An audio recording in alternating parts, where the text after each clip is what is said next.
Welcome back to PCW, where today we're reviewing WWE Smackdown.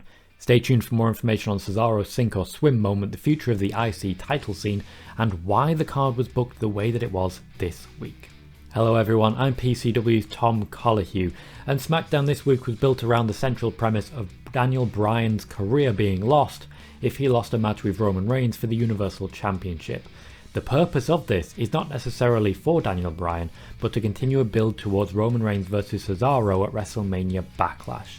Be sure to hit like on this video, and if you're enjoying what we're doing here at PCW, be sure to subscribe as well. Let's get started. The Reigns-Bryan match was prevalent in every single second of this show, with a lot of different backstage promos really hyping up what was going on there, not just from Paul Heyman and Daniel Bryan, but also from different individuals such as Booker T, Shinsuke Nakamura, The New Day, etc., to really set the scene with their predictions of what was going to happen.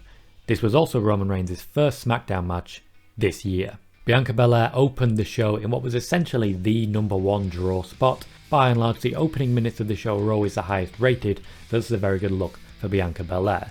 She introduced Montez Ford and Angelo Dawkins, but instead the Dirty Dogs came out first, and they were attacked by Angelo Dawkins, and then Belair was attacked by Bayley. We had a lovely pull-apart brawl that led to an eventual 6-person tag match.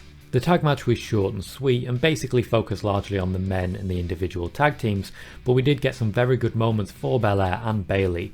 Bayley playing the heel coward, whereas Bianca Belair was more than willing to step up to a Dolph Ziggler. That makes it pretty popular in my eyes. The good guys win in this one. I also very much enjoyed the colour symmetry where the bad guys all wore black and the good guys all wore blue. That was a pretty good moment and very telling as to who was supposed to cheer and who was supposed to boo. This is of course building towards a SmackDown Women's Championship match at WrestleMania Backlash between Bayley and Bianca Belair, as a little bit of heat but not too much because they do still have a couple of weeks left to cover. While the Street Profits also won the match and should technically be in line for a Tag Team Championship match as a result of this despite losing their last one, later in the night Dominic and Rey Mysterio were both interviewed and asked about their chances of picking up the SmackDown Tag Team Championships. So there's a lot going on here for the tag division at the moment. Backstage, Seth Rollins said that he thought Daniel Bryan would beat Roman Reigns, and also he challenged Cesaro to a match later on, as in next week. I expect that we will see this match, and Cesaro later on does confirm it. This match next week will be basically just a rematch of WrestleMania, Cesaro getting the win again in his move towards Roman. Natalya and Tamina beat Nia Jax and Shayna Baszler again, and Nia Jax didn't bruise anything on the way to it. This is one of those moments where I wonder why they didn't lose the Tag Team Championships at WrestleMania if they're just going to lose every successive match since. We had a new Aleister Black vignette. He is backstage sat in his dark room again, and this time it was more about school and growing and the whole evolution of you as a person. Eventually we'll get there, I'm sure, but it'll probably be a while before it actually debuts again, probably after Money in the Bank. The second hour draw segment featured a rematch from WrestleMania between Apollo Crews with Commander Aziz in his corner against Big E. This match would go quite a distance, but it would be Big E's win via DQ because after hitting the big ending, he made sure that he did it too close to the ropes and Commander Aziz pulled him out and then threw him into the steps. Big E would be rescued by Kevin Owens, but Kevin Owens would also be attacked by Sami Zayn. It looks like the plan is to have a fatal 4-way coming up at WrestleMania Backlash, where they essentially merge two storylines together and Kevin Owens and Sami Zayn are added to the Apollo Crews and Big E match for a fatal 4-way.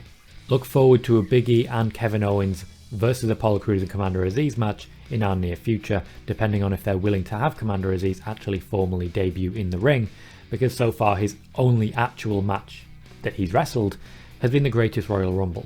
Paul Heyman cut a long backstage promo in which he shouted yes, yes, yes, more than people have seen fake orgasms in cafes.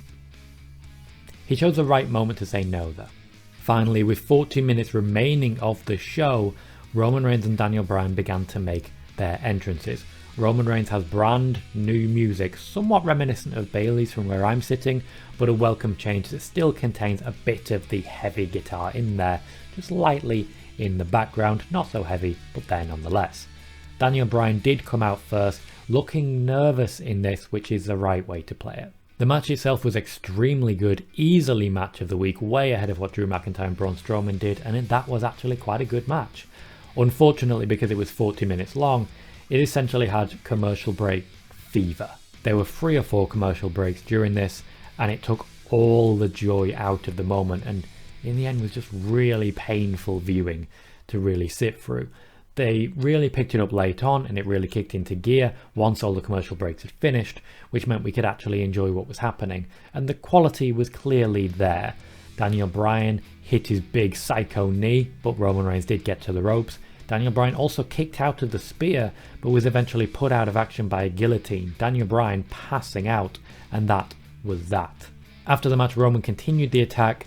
Cesaro ran down to try and save Daniel Bryan, but Jey Uso eliminated him from that. Roman had defeated Daniel Bryan clean, delivered a concerto on the ground, because ultimately you only have one person. You've got Jey Uso there, why aren't you using him? And as an end result of this, it looks like Daniel Bryan is not only banned from SmackDown, he may be taking some time off. Daniel Bryan for a long time has been speaking about working with people lower down the card and helping them develop. He's also been speaking about going to NXT, and Johnny Gargano is certainly someone who is looking for that match. It is very possible that we see Daniel Bryan turn up on Raw, but I feel at this point it is more likely we see Daniel Bryan on NXT and Major League Wrestling in the near future. A quick note on why the card was booked this way: to really have one long match and all the focus on it. The WWE were nervous about the draft for the NFL and essentially decided that they were going to bunker in, and instead of trying to get new viewers by showing different things, they wanted to give you something that was guaranteed to please the hardcore audience that they already have. Hence Roman Reigns versus Daniel Bryan, hence Big E in a strong position, and hence the opening match featuring a lot of the younger, fresher, more exciting talent, as it were. This SmackDown was a good show. In fact, I would call it a very good show and would highly recommend watching it.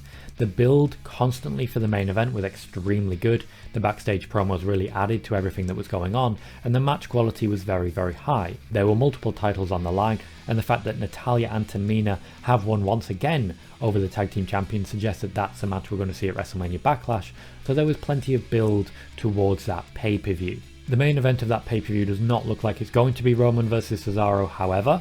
It looks like it is going to be Bobby Lashley defending against Braun Strowman and Drew McIntyre. There are questions at the moment about Cesaro as to how well he can deliver solo. Once Daniel Bryan is out of the picture, which of course he is now, he won't have anyone cutting promos for him, and he won't be part of any particular tag team, so it is up to Cesaro now to convince us all that Vince McMahon was very, very wrong.